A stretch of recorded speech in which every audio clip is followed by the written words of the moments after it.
En la quietud de un amanecer primaveral del año 1623, un grito desgarrador atravesó los muros de mármol del palacio de Topkapi. No era el gemido de un soldado herido en batalla, ni la súplica desesperada de un enemigo capturado. Era el alarido de una joven de apenas 15 años, la princesa Fatma Sultán, hija del gobernante más poderoso de la tierra. Sus gritos cortaban los pasillos como cuchillas de hielo. Incluso los eunucos que custodiaban las puertas del palacio retrocedieron de miedo, demasiado aterrados para intervenir en un instante prohibido para todos. Lo que ocurrió esa noche no fue una simple desgracia dentro de la familia. Fue la revelación del precio oculto que cada hija de un sultán se veía obligada a pagar. Un precio tallado tanto en la carne como en el alma. Una verdad que la historia intentó silenciar durante 6 siglos.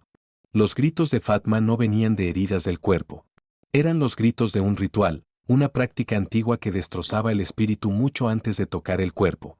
Condenaba a las princesas otomanas a una vida de sombras incluso antes de llegar a la adultez. Durante más de 600 años, el Imperio Otomano preservó una preparación matrimonial tan siniestra, tan refinada, que ni los enemigos más feroces del trono se la habrían deseado a sus propias hijas. Este sistema fue borrado cuidadosamente de las crónicas oficiales, oculto tras muros dorados y tapices ornamentados.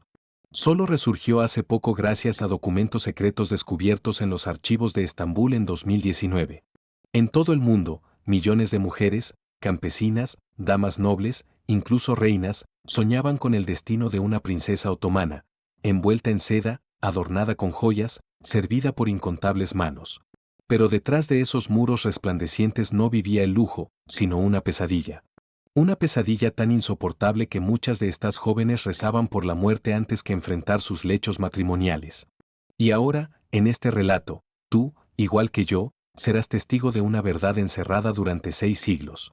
Prepárate, porque lo que estás a punto de escuchar no es un cuento de hadas, sino una historia de horror disfrazada de ceremonia imperial. Antes de continuar, pido solo una cosa. Si esta historia ya hizo temblar tu corazón, marca tu interés con un gesto. Suscríbete al canal y en los comentarios dinos qué destino de reina o princesa te gustaría que reveláramos después. ¿Elegirías a María Antoinette, Cleopatra, Anne Boleyn? Tu voz nos guiará hacia el próximo secreto que la historia intentó enterrar. Ahora ven conmigo. Descubramos por qué tantas princesas otomanas, nacidas en palacios de oro, anhelaban el abrazo frío de la tumba en lugar del destino de su noche de bodas. El Imperio Otomano, vasto como un océano sin orillas, extendió su dominio durante más de 6 siglos. De 1299 a 1922, sus ejércitos tronaron a través de 3 continentes, y su poder resonó desde los muros de Viena hasta los desiertos ardientes de Yemen. Tras la caída de Constantinopla en 1453, la ciudad se convirtió en el corazón palpitante del poder otomano. Renombrada Estambul, albergó el palacio de Topkapi, la joya más deslumbrante del poder imperial. Dentro de esos muros, cámaras doradas y patios perfumados moldeaban los destinos no solo de reinos, sino de almas. Oculto tras velos y corredores interminables, el harén imperial formaba un mundo propio. En el apogeo de su esplendor, albergaba a más de 800 mujeres. Era un universo envuelto en seda y silencio, donde cada respiración era observada y cada gesto podía significar ascenso o ruina. En 1530, cuando Suleimán el Magnífico otorgó el título de Aseki Sultán a su esposa Hurrem, el harén dejó de ser solo un lugar de placer. Se convirtió en una arena de intriga, alianzas y guerras silenciosas entre mujeres. Las concubinas, en su mayoría esclavas cristianas capturadas en Europa o compradas en mercados del norte de África, entraban al harén con sueños de ascender. Sus días estaban llenos de música, bordado, poesía y rituales de obediencia. Esperaban ganar la mirada del sultán, cambiar sus cadenas por poder. Irónicamente, estas jóvenes, arrancadas de sus hogares y vendidas como mercancía, a menudo tenían más libertad que las propias hijas del sultán. Entre 1533 y 1656, la era que los historiadores llaman el sultanato de las mujeres, la influencia femenina alcanzó su punto máximo. Mujeres como Kosem Sultán y Turanatise Sultán gobernaron desde detrás del velo, guiando consejos, decidiendo guerras y moldeando el destino del imperio con mano firme. Y sin embargo, mientras las concubinas ascendían como emperatrices ocultas, las verdaderas princesas, las de sangre real, quedaban atrapadas en un laberinto más oscuro. Eran peones en el ajedrez político del imperio, monedas humanas usadas para sellar tratados, apaciguar rebeliones o asegurar la lealtad de poderosos pachás. En este mundo nació la princesa Fatma Sultán en 6006, hija del sultán Ahmed y de la formidable Qasem Sultán, la mujer que algún día gobernaría el imperio desde las sombras. La infancia de Fatma estuvo dorada por belleza y aprendizaje. Caminaba por jardines perfumados, estudiaba astronomía, leía manuscritos árabes y persas. Los eruditos alababan su inteligencia. Los cronistas admiraban su belleza. Era una niña prodigio, dominaba 4 idiomas, escribía caligrafía con la elegancia de un poeta y ardía por descifrar los misterios de las estrellas. Debatía con sabios sobre historia, ley y geografía. Su brillo iluminaba el palacio, pero nada de eso importaba. Su destino había quedado sellado antes de su primer aliento. Desde el momento en que nació, su vida no le pertenecía.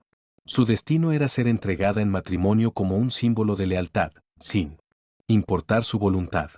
El hombre elegido para ella fue Damatara Mustafa Pasha, un comandante endurecido, 20 años mayor, que había probado su lealtad al trono en batallas contra Persia. Para él, la unión era una escalera hacia un poder mayor. Para ella, era el inicio de la tragedia. 3 meses antes de su boda, Fatma fue arrojada al temido proceso conocido como Terbiyye y Mubarak, la llamada educación sagrada. Este ritual existía solo para princesas.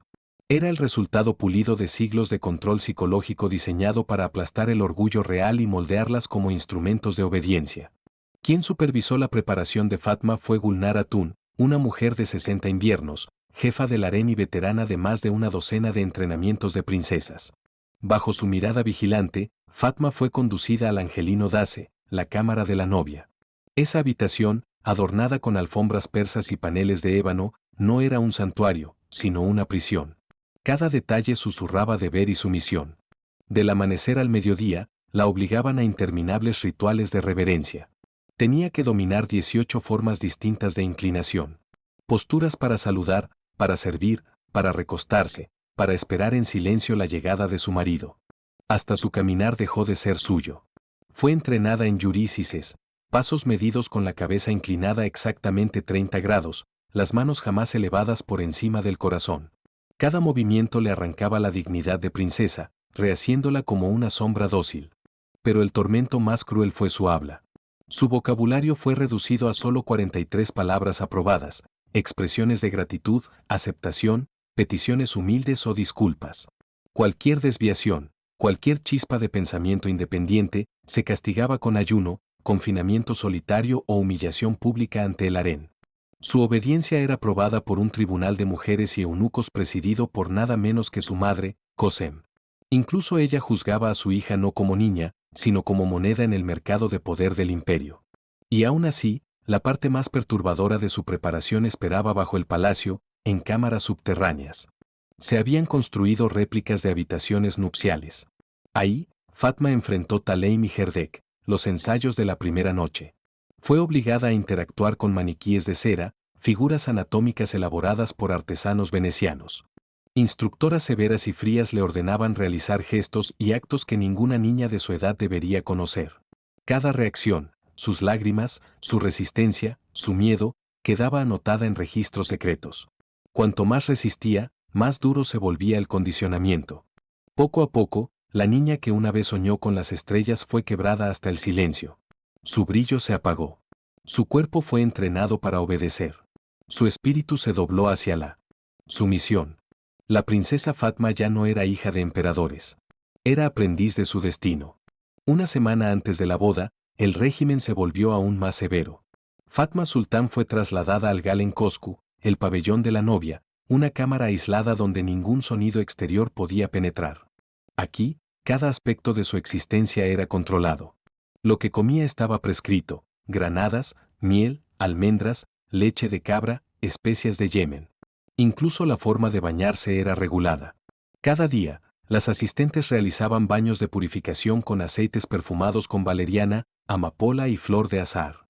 Estos elixires, preparados por alquimistas entrenados en Córdoba y Samarcanda, contenían sustancias secretas. Algunas calmaban el cuerpo, otras entumecían la voluntad, y unas pocas inducían una extraña sensación de alejarse de sí misma. Las paredes del pabellón estaban cubiertas con tapices bordados con escenas de esposas ideales, obedientes, fértiles, sumisas, prometidas a recompensas eternas por su lealtad. Y por si eso no fuera suficiente, espejos venecianos fueron colocados estratégicamente para que Fatma se viera a sí misma constantemente. Esta práctica, llamada Murakaba, había sido un ejercicio sufí de autorreflexión mística. Pero aquí se convirtió en un arma psicológica. La obligaban a vigilarse, a controlar incluso sus pensamientos más privados. En esta prisión de seda y espejos, Fatma comenzó a comprender la verdad completa. Ya no se pertenecía. Su cuerpo, su voz, su propia mente habían sido moldeados como un instrumento de obediencia. La preparación había logrado su propósito, no solo quebrarla, sino borrar a la niña que soñaba con las estrellas. Llegó el día señalado, 15 de marzo de 1623. Desde el amanecer, Estambul latía como un corazón desbordado. Las calles se llenaron de procesiones, música e incienso. Dentro del palacio de Topkapi, se servían banquetes en platos de oro. Bailarinas de Persia y Andalucía actuaban. Músicos cantaban la gloria del imperio. Los genízaros mostraban su fuerza ante los ojos del sultán. Para el pueblo, era una visión del paraíso. Para la princesa Fatma, era el preludio de una sentencia. Los cronistas escribieron que mientras los invitados reían y festejaban, Fatma permanecía sentada en silencio, con los labios secos y la mirada vacía. Los médicos del palacio anotaron lo que hoy llamaríamos ataques de pánico, temblores, sudor frío pese al aire fresco de marzo, pérdida total del apetito, respiración tan superficial que temieron por su vida. El espectáculo público brillaba con esplendor. Pero dentro de ella, el terror crecía como una sombra que se extiende. Cuando se alzó la última copa y los civiles se retiraron, comenzó la procesión más temida. Fatma fue escoltada al pabellón nupcial, un edificio especial en los jardines privados diseñado con planos que se remontaban a Mehmed el Conquistador. De forma octagonal, se elevaba en 3 niveles. Cada nivel tenía un propósito: purificación, sumisión y consumación. La arquitectura no era accidental. Cada corredor, cada cámara, estaba pensada para reforzar su vulnerabilidad, para convertir la ceremonia en un acto total de rendición. El primer nivel, Taja, estaba dedicado a la purificación. Allí, Fatma soportó horas de baños rituales, tinas de mármol llenas de agua de rosas, esencias de sándalo, ámbar y grasa de Somalia. Alquimistas aplicaban ungüentos mezclados con opio diluido, extracto de mandrágora y compuestos secretos que inducían calma, docilidad, incluso éxtasis.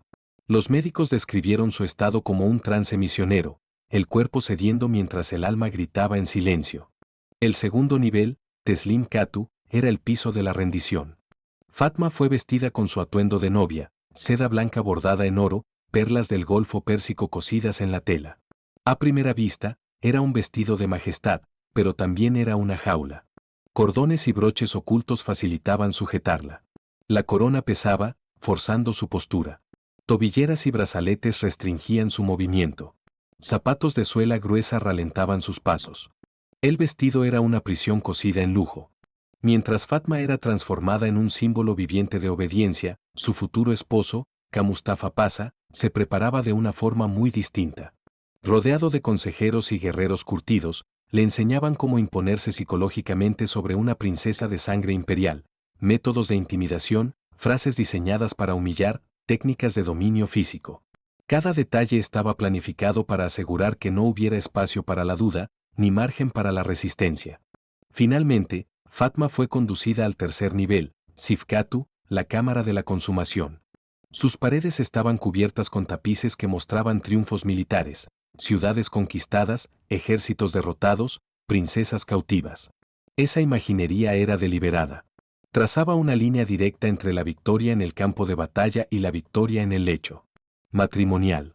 Hasta el mobiliario estaba construido para el control: camas con cuerdas ocultas, cojines empapados en aceites calmantes, iluminación diseñada para suavizar la resistencia. Fue allí, en una cámara empapada de símbolos de dominación, donde Fatma enfrentó su noche más temida. Cuando las puertas del Seif Katu se cerraron tras la procesión, Fatma quedó sola con su esposo. Los registros médicos de la época describen lo que ocurrió después como un colapso total del espíritu. La joven, que había soportado meses de disciplina y humillación, ya no podía responder con coherencia. Su cuerpo temblaba sin control. Su voz se redujo a un murmullo débil. Sus ojos vagaban como si miraran un mundo lejano. Los médicos imperiales llamaron a ese estado Sakma, el shock completo. Ka Mustafa Pasha, curtido en guerra y conquista, creyó al principio que eso era arrogancia, una desafiante resistencia que debía quebrarse. Aplicó las técnicas que le habían enseñado, palabras de intimidación, gestos de dominio, contacto físico calculado. Pero lo que encontró no fue resistencia. Fue ausencia. No había lucha que vencer, solo un vacío. La mente de Fatma había huido hacia una disociación profunda, como si su alma hubiera abandonado el cuerpo para sobrevivir. Cuando la consumación finalmente ocurrió después de horas de intentos fallidos, observadores ocultos registraron que fue traumática para ambos. Documentos persas codificados describen hemorragia interna, desmayos repetidos y lo que los médicos llamaron Rusumek, la partida del alma. Desde esa noche, Fatma nunca volvió a ser la misma. En los días que siguieron, su comportamiento alarmó incluso a las instructoras más duras del harén. Desarrolló mutismo selectivo, hablaba solo en susurros y solo cuando se le hablaba directamente. Su apetito desapareció por completo, obligando a las asistentes a alimentarla a mano. Rompía en horas de llanto incontrolable sin razón aparente. Y lo peor, desarrolló lo que los cronistas llamaron la enfermedad del miedo. La mera presencia de un hombre, incluso eunucos de confianza, la arrojaba al pánico, respiración acelerada, sudoración, desmayos. Los médicos del palacio diagnosticaron lo que denominaron melancolía virginal, una condición que consideraban común entre princesas tras la noche de bodas. En palabras modernas, era un trauma irreversible, una herida incurable tallada en su alma. Intentaron remedios, hierbas, música, ejercicios espirituales sufíes. Nada devolvió su vitalidad. La niña brillante que debatía con eruditos, la mente curiosa que amaba la astronomía y la poesía, se había ido para siempre. En su lugar quedaba una sombra tenue, obediente, vacía, sin vida. Sus libros se cubrieron de polvo. Sus instrumentos quedaron intactos. Los jardines donde antes caminaba con alegría quedaron en silencio. La hija del sultán más poderoso se había convertido en un fantasma de lo que pudo haber sido. Su matrimonio con Ka Mustafa Pasha se volvió un arreglo mecánico. Hubo hijos, ceremonias públicas, apariencias de normalidad. Pero tras puertas cerradas solo había silencio y distancia. El propio Mustafa, sugieren memorias posteriores, buscó refugio en campañas interminables y en el opio, intentando ahogar la culpa de ser instrumento de un ritual que la destruyó. Fatma vivió 29 años más en ese estado vacío. Se convirtió en una figura ceremonial, madre por deber, esposa sin voz. En 1652 murió a los 46 años. Los registros oficiales apuntan la causa como fiebre cerebral, pero la fecha de su muerte cayó en el aniversario de su boda. Para muchos en la corte, no fue coincidencia. Ese día, el peso del recuerdo se cerró finalmente sobre su alma. La tragedia de Fatma Sultán no fue un caso aislado. Fue el reflejo de un patrón repetido por generaciones de princesas otomanas. Registros palaciegos desenterrados siglos después revelaron que decenas de hijas reales soportaron el mismo destino. Algunas quedaron marcadas por el mutismo. Otras intentaron escapar por la locura o por la muerte. Y unas pocas simplemente desaparecieron de las crónicas, como si jamás hubieran existido. La maquinaria del imperio, tan precisa en sus protocolos, sabía borrar rastros inconvenientes. Lo que no podía borrarse se vestía con eufemismos, se suavizaba en palabras de ceremonia o se ocultaba tras frases ornamentadas en los registros oficiales. Pero la verdad dejó cicatrices en escritos secretos, documentos codificados y testimonios susurrados que sobrevivieron en las sombras hasta tiempos modernos. Algunas de estas princesas, pese al condicionamiento, intentaron resistir. Registros traducidos recientemente hablan de hijas reales que fingieron su propia muerte para evitar un segundo matrimonio. Otras crearon códigos secretos para comunicarse con hermanas silenciadas por los mismos rituales. Y unas pocas, con valentía inimaginable, pidieron el divorcio directamente al sultán, desafiando un sistema que se creía irrompible. Estas historias enterradas durante siglos en archivos prohibidos nos recuerdan que incluso en la oscuridad más profunda pueden sobrevivir chispas de resistencia. Mujeres criadas para rendirse aún encontraron maneras de susurrar no dentro del silencio. La tragedia de Fatma deja al descubierto una verdad incómoda. El poder absoluto no siempre protege a quienes lo encarnan. A veces los devora. Mientras el mundo imaginaba a las princesas otomanas como figuras radiantes rodeadas de riqueza, Su realidad era la de cadenas invisibles, un sistema de rituales tan afinado que sacrificaba vidas humanas para preservar alianzas y estabilidad política. El harén, en la imaginación popular, se convirtió en un lugar de sedas, perfumes e intriga. Pero en realidad también era un teatro de silencios impuestos y lágrimas sofocadas. Las historias que nos contaron como cuentos de princesas eran, en verdad, construcciones políticas, narrativas que devoraban a las propias hijas del sultán. Y así llegamos a la pregunta inevitable. ¿Cuántos otros secretos permanecen ocultos en los archivos de palacios antiguos? ¿Qué rituales fueron enterrados en las cortes de Europa, Rusia o China? ¿Qué precios terribles pagaron las mujeres para sostener la grandeza de las dinastías? La historia de Fatma Sultán no es solo un capítulo de la historia otomana. Es un recordatorio de lo fácil que el poder puede transformar a sus propios hijos en sacrificios. De cómo el esplendor de las coronas a menudo se sostiene sobre cimientos de sufrimiento humano. Durante siglos, la historia oficial trabajó para borrar estas verdades. Los cronistas al servicio del trono pintaron el harén como un lugar de lujo y refinamiento.